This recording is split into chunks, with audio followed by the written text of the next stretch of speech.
আসসালামু আলাইকুম। আজকে আমি গরুর গোশত রান্না করব। বাজার থেকে টাটকা গোশত, ফ্রিজের গোশত না, সব একসাথে দিয়ে মাইখা পরে বসাবো।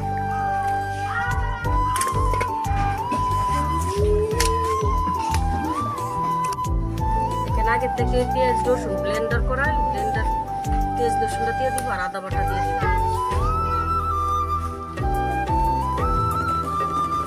আদা বাটা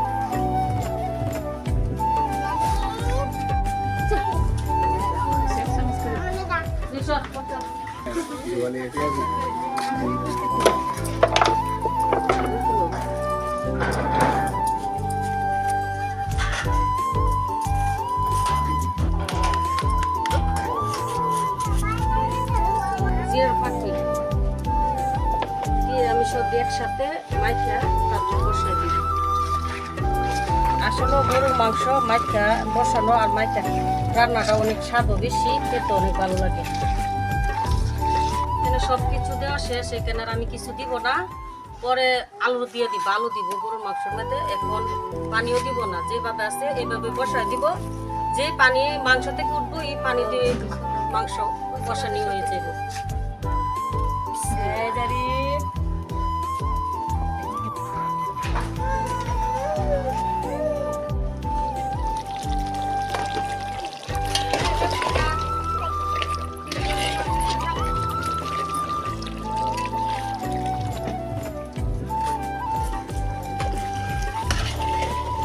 পানি দিয়েছিলাম, এই পানি দিয়ে আমার মাংসটা কষানি হয়ে গেছে, মানে আলু দিয়ে ঝোল দিয়ে দিব।